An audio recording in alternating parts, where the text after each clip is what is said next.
Since prehistoric times, people have dried meat to keep it safe for long periods of time. The jerky that we make today can be a flavorful addition to your diet. Making sure it's safe to eat is the purpose of this video. I am Roxy Denstall with Cooperative Extension Service, University of Alaska Fairbanks. Whether you choose game meat or purchase meat from the store, some simple procedures will ensure that you have a high-quality, safe-to-eat product.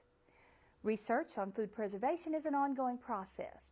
The United States Department of Agriculture and the Cooperative Extension Service continuously apply new research findings to their recommendation for food preservation techniques.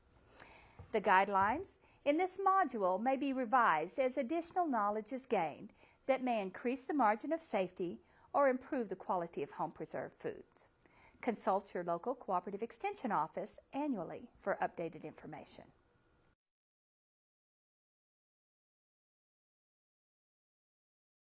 The equipment needed for this process is minimal. You'll need a cutting board and a sharp knife, bowls or pans for marinating the meat, tongs or a fork to handle the meat, a measuring cup, measuring spoons, a meat thermometer and an oven thermometer, dehydrator racks, or, if you're using the oven, a cookie sheet with a cooling rack.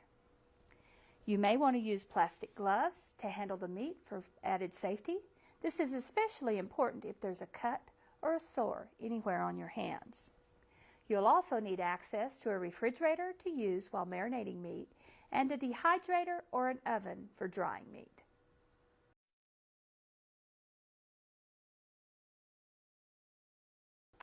Jerky can be made from deer, moose, caribou, beef, or other game meats.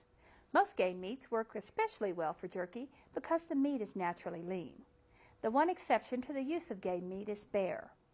Bear can be infected with a strain of Arctic trichinosis that is not killed by freezing temperatures. Bear should always be fully cooked and is not suitable for jerky. Game meat should be frozen thoroughly to destroy parasites. Meat that is 1 inch thick, like this one, should be frozen at a minimum of 1 month. With thicker cuts, should be frozen at least 2. To prepare the meat, we're going to trim away all visible fat and any connective tissues. Fat quickly develops off flavors during storage, so the less fat, the fresher the flavor. The meat should be as lean as possible. If you're using beef like this cut, you want to choose those cuts that are lean and have little or no marbling in the meat. Slice your trimmed meat into thin pieces that are about 1/4 inch, like these pieces I've done here. The question often arises whether to cut with the grain or across it. It's a matter of personal choice. Slice along the grain of meat if you want a chewy jerky.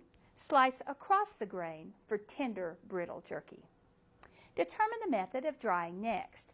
Jerky can be dried in a home oven or a dehydrator as long as it reaches a high enough temperature, at least 180 degrees Fahrenheit. Microwaves are not suitable for drying.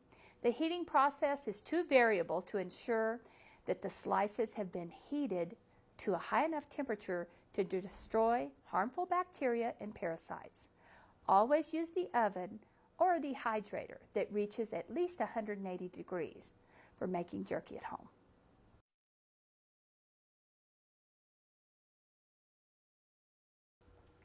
Decide if you're going to use a wet marinade or a dry marinade.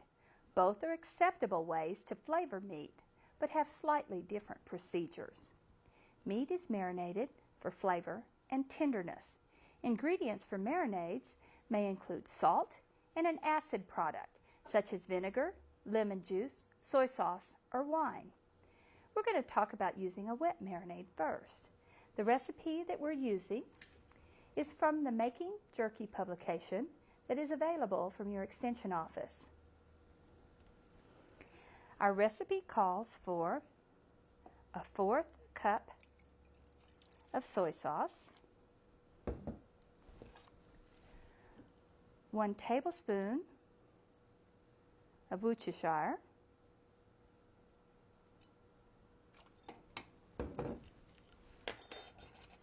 1/4 teaspoon of pepper, 1/4 teaspoon of onion powder, 1/4 teaspoon of garlic, and 1 teaspoon of kosher or canning salt. The canning salt is used because it is pure salt and has no impurities that can cause off flavors in the finished product. The kosher salt works just the same. The only difference is the grain is slightly larger. This recipe makes enough marinade to cover about 1 pound of meat. We're going to place our meat in the bottom of a shallow pan. You can see this is very lean, which is exactly what we want for jerky. Very lean meat. Okay. I'm going to put as much as I can in this 1 layer of meat. And for other layers, I would turn it and go the opposite direction. So there's plenty of room for the marinade to sink into the meat. I'm going to stir up my marinade. This is about as much marinade as you would use for 1 pound of meat. I'm going to dissolve all the spices in there and then pour it over the top.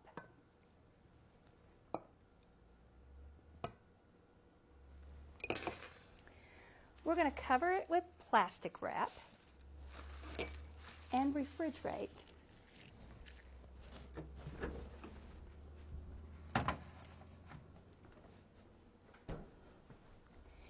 It should be refrigerated for at least 1 to 2 hours or overnight, depending on your taste. The longer the meat is marinated, the stronger the flavor.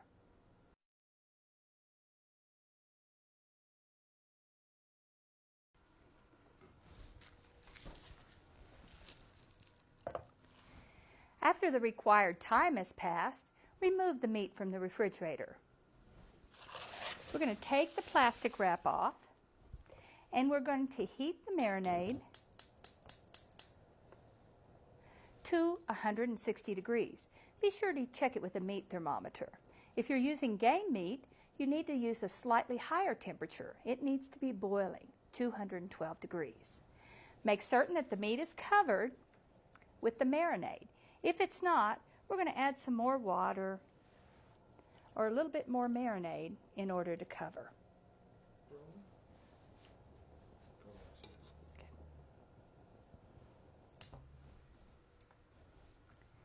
After heating, we're going to remove the strips, put them on absorbent toweling, and get all the excess moisture off of them.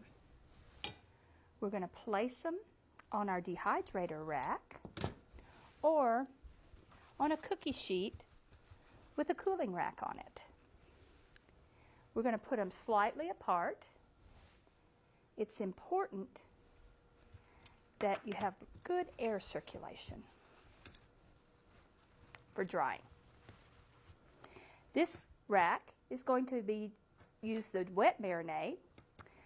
So I'm going to go ahead and finish this one up, and then we'll take a few minutes and come back and tell you how to do a dry marinade.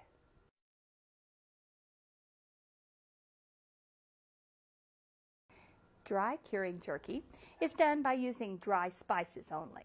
Choose spices that your family likes. Salt and pepper are the basis for the mixture, but you may choose to use garlic, onion powder, chili powder, whatever spices your family likes. Now we're going to just sprinkle. Again, we're using kosher salt because it has a little bit heavier grain. Makes it easier to use. I'm going to use pepper, a little bit of garlic powder,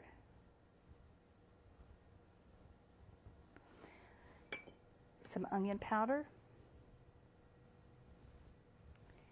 And my family really likes chili powder. Have a nice layer in the bottom. I'm going to put my meat in.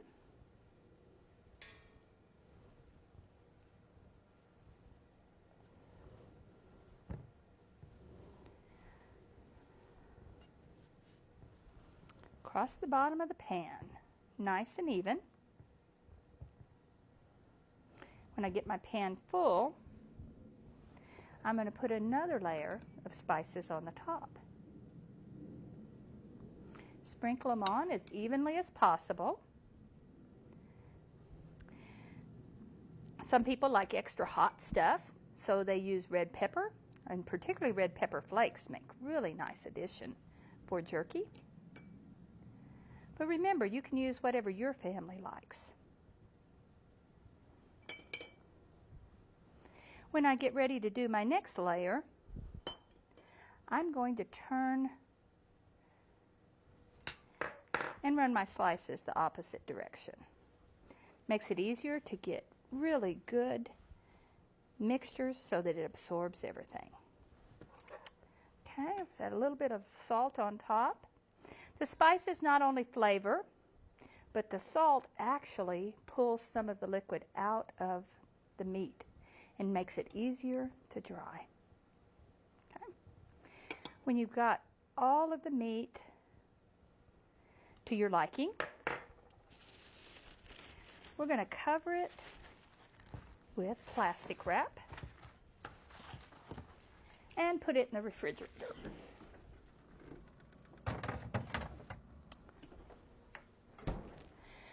Dry marinade requires a longer marinating time.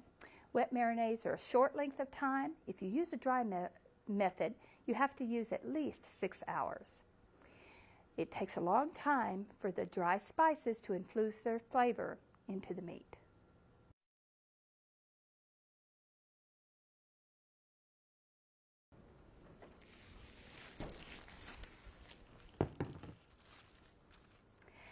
After the recommended time has passed, remove the meat strips, pat them dry, and place them on your dehydrator trays, or if you're using a cookie sheet like I am, on the cookie sheet with a cooling rack. Now, we want them to be far enough apart to allow for even drying.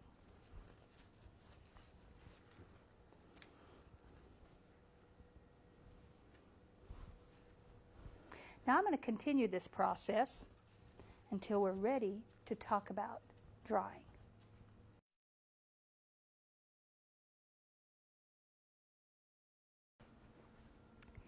In drying jerky, the temperatures are crucial. If you plan on using a dehydrator, the first step is to check the temperatures. Many dehydrators do not heat higher than 140 degrees. That's not high enough to kill bacteria on meat. If in doubt, check the manufacturer or the owner's manual.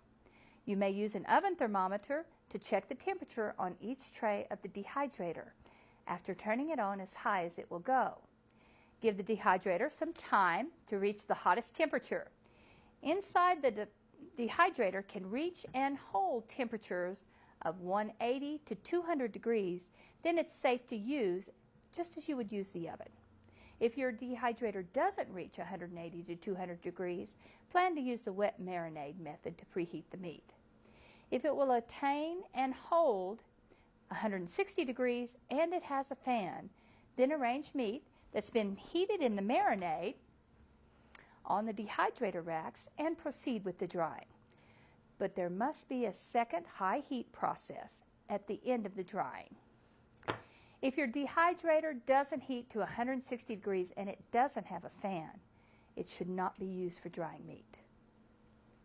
To do the second heating, remove the jerky from the dehydrator, arrange it on a baking sheet, and put it in a conventional oven set at 200 degrees for 1 hour.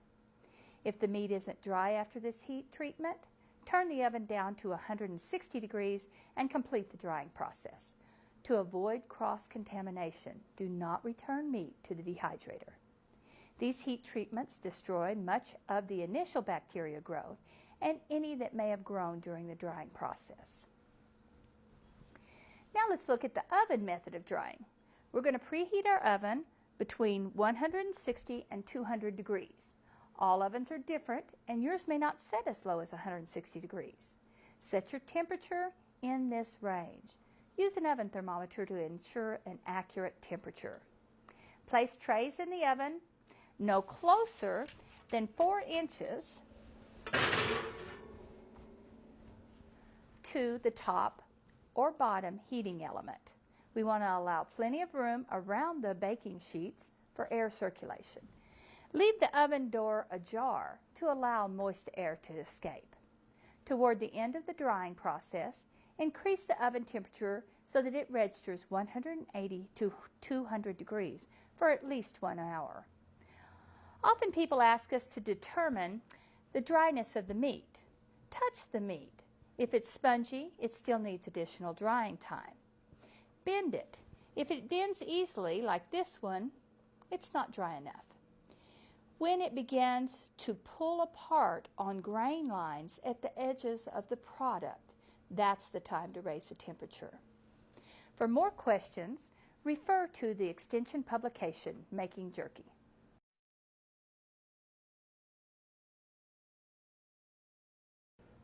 Jerky is done when a test piece cracks but does not break when it's bent. It will take around 3 to 4 hours or longer to dry. It depends on your oven and your climate. When it's dry, remove the jerky strips from the racks, pat off excess oil with paper towels, and cool it off. Package it in a plastic bag or in a glass jar with a lid on it. Refrigerator freeze the dried jerky. For best quality, use the product within 1 year. Dried jerky takes up moisture easily. Be sure to keep it sealed and cold after the drying process. The quality and safety of jerky depends on paying close attention to the temperatures for processing. Heat the meat slowly to dry it without cooking it. If it's heated too fast, it develops a crust and it won't dry completely. It needs to be heated quickly enough to go through the temperature danger zone, which is 40 to 140 degrees. In this way, harmful microorganisms will not get a good chance to grow. Heat it hot enough at the end of the process to kill any microorganisms that can cause illness. You can take a lot of guesswork out of the job and ensure a safe product by using an oven thermometer. Trying to heat the meat hot enough, but not too hot, may be tricky at first. But if you know the end product that you desire, you soon can find the perfect time and temperature combination for your oven that will produce a flavorful, chewy, and safe product.